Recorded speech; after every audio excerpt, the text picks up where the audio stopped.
Hello students, welcome to Shiny Max. 9ஆம் வகுப்பு பயிற்சி 1.4ல் முதல் கொஸ்டின் பார்க்கலாம். இங்கே PQRS அப்படின்னு 4 கணம் கொடுத்துருக்காங்க. அடுத்த 3 சப்டிஷன் கொடுத்துருக்காங்க. அதை 1 by 1 நம்ம சால்வ் பண்ணிடலாம். ஃபர்ஸ்ட் சப்டிஷன் சால்வ் பண்ணிடலாம். என்னன்னா P சேர்ப்பு Q சேர்ப்பு R தீர்வு. இந்த மாதிரி கொடுக்கும்போது முதல்ல என்ன பண்ணணும்னா பிராக்கெட்டுக்குள்ளே என்னது இருக்கோ அதை ஃபஸ்ட்டு சால்வ் பண்ணணும். சரிங்களா? அப்போ P சேர்ப்பு Q அதை சால்வ் பண்ணிடலாம். Pக்கு பதில் அதோட மதிப்பு அப்படியே எடுத்து எழுதிக்கலாம். இதை அப்படியே எடுத்து எழுதிக்க போகிறோம். 1 2 5 7 9 அதை அப்படியே எடுத்து எழுதிக்கிட்டேன். இனி நடுவில் சேர்ப்பு. அடுத்த Qக்கு பதில் இதை அப்படியே எடுத்து எழுதிக்கலாம். சரிங்களா? 2 3 5 9 11. இப்போ பாருங்க, நடுவில் சேர்ப்புனா என்னன்னா இந்த ரெண்டையும் சேர்த்து எழுதணும். ஆனால் எழுதுனதை திரும்ப எழுதிட்டு இருக்கக்கூடாது. அதுக்கு என்ன பண்ணணும்னா இந்த ஃபர்ஸ்ட் இருக்கு பார்த்தீங்களா, இந்த கணத்தை அப்படியே எடுத்து எழுதிருங்க. 1 2 5 7 9. இனி எழுதும்போது செக் பண்ணிட்டு எழுதணும். 2 அது எழுதியிருக்கோம், அப்போ எழுதக்கூடாது. 3 எழுதலாம், நல்லா எழுதிக்கலாம். அடுத்த 5 அதுவும் எழுதியிருக்கோம், 9 எழுதியிருக்கோம், 11 எழுதலாம், நல்லா எழுதிக்கலாம். ஓகேங்களா? இனிமேல் சேர்த்து கண்டுபிடிக்கலாம். P சேர்ப்பு Q சேர்ப்பு R. ஓகே, P சேர்ப்பு Qவோட மதிப்பு என்ன கண்டுபிடிச்சிருக்கோம்? இன்னும் கண்டுபிடிச்சிருக்கோம். சரிங்களா? அதை அப்படியே எடுத்து எழுதிக்கலாம். 1 2 5 7 9 3 11. இனி நடுவில் சேர்ப்பு. Rக்கு பதில் Rோட மதிப்பு எழுதிக்கலாம். இதுதான், அதை அப்படியே எடுத்து எழுதிக்கலாம். 3 4 5 7 9. ஓகே, இங்கே நடுவில் சேர்ப்பு. அப்போ ஃபர்ஸ்ட் இருக்கக்கூடிய இந்த கணத்தை அப்படியே எடுத்து எழுதிருங்க. 1 2 5 7 9 3 11.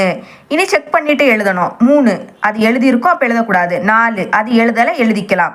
அப்புறமாட்டு 5 எழுதியிருக்கோம், 7 எழுதியிருக்கோம், 9 எழுதியிருக்கோம். இவ்வளோதான். இதுதான் ஃபர்ஸ்ட் சப்டிவிஷனோட ஆன்சர். உங்கள் புக் பேக்கில் இதை ஏர்வரிசையில் கொடுத்துருப்பாங்க. நீங்கள் இதை இப்படி எழுதிட்டாலும் பிரச்சனை கிடையாது. ஓகே, இனிமேல் செகண்ட் சப்டிவிஷன் சால்வ் பண்ணிடலாம். முதல்ல பிராக்கெட்டுக்குள்ளே என்னது இருக்கோ அதை சால்வ் பண்ணுங்க. P வெட்டு Q. ஓகே, Pக்கு பதில் அதோட மதிப்பு எடுத்து எழுதிக்கலாம். 1 2 5 7 9 இதை கொஸ்டின்லேயே கொடுத்துட்டாங்க. நடுவில் வெட்டு. இனிமே Qக்கு பதில் அதோட மதிப்பு எடுத்து எழுதிக்கலாம். 2 3 5 9 11. ஓகே, இங்கே நடுவில் வெட்டு அப்படின்னு இருக்கு. வெட்டுனா ரெண்டுலேயும் சேமாக இருக்கக்கூடியதை மட்டும்தான் நீங்கள் எடுத்து எழுதிக்கணும். பாருங்க, இதெல்லாம் சேமாக இருக்குது. இங்கே 2 இருக்குது, அங்கே 2 இருக்குது. அப்போ 2 எடுத்து எழுதிக்கலாம். அப்புறமாட்டு இங்கே 5 இருக்குது, அங்கே 5 எழுதிக்கலாம். இனி இங்கே 9 இருக்குது, அங்கேயும் 9 இருக்குது. இவ்வளோ தான் சேமாக இருக்கக்கூடியது. வெட்டுனா ரெண்டுலேயும் சேமாக இருக்கக்கூடியதை மட்டும்தான் எடுத்து எழுதிக்கணும். இப்போ மொத்தமாக சேர்த்து கண்டுபிடிக்கலாம். P வெட்டு Q வெட்டு S. P வெட்டு Qவோட மதிப்பு என்ன கண்டுபிடிச்சிருக்கோம்? இதுதான், அதை அப்படியே எடுத்து எழுதிக்கலாம். 2 5 9 நடுவில் வெட்டு. இனி Sக்கு பதில் Sோட மதிப்பை எடுத்து எழுதிக்கலாம். இன்னும் இருக்குது. சரிங்களா? இதை அப்படியே எடுத்து எழுதிக்கிறேன். என்னன்னா 2 3 4 5 8. ஓகே, இங்கே நடுவில் வெட்டு. அப்போ ரெண்டுலேயும் சேமாக இருக்கக்கூடியதை மட்டும்தான் நீங்கள் எடுத்து எழுதிக்கணும். இங்கே 2 இருக்குது, அங்கே 2. அப்போ 2 எடுத்து எழுதிக்கலாம். இங்கே 5 இருக்குது, இங்கே 5 இருக்குது. அப்போ 5 எடுத்து எழுதிக்கலாம். இதுக்கு மேலே சேமாக எதுவுமே இல்லை. அப்போ இதுதான் செகண்ட் சப்டிவிஷனோட ஆன்சர். இனி தேர்ட் சப்டிவிஷன். முதல்ல பிராக்கெட்டுக்குள்ளே இருக்கிறத சால்வ் பண்ணிடலாம். Q வெட்டு S.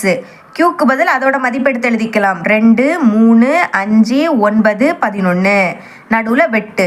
இனி Sக்கு பதில் அதோட மதிப்பு எடுத்து எழுதிக்கலாம். 2 3 4 5 8 எழுதிட்டேன். இப்போ நடுவில் வெட்டுனா என்னது? ரெண்டுலேயும் சேமாக இருக்கக்கூடியதை மட்டும்தான் நீங்கள் எடுத்து எழுதிக்கணும். ஓகே, இங்கே 2 இருக்குது, அங்கே 2. அப்போ 2 எடுத்து எழுதிக்கலாம். இனி 3 இங்கே இருக்குது, அங்கே இருக்குது. அப்போ 3. அப்புறமாட்டு 5 இங்கே இருக்குது, அங்கே இருக்குது. அப்போ 5. இவ்வளோ தான் சேமாக இருக்கக்கூடியது. இனி சேர்த்து கண்டுபிடிக்கலாம். Q வெட்டு S வெட்டு R.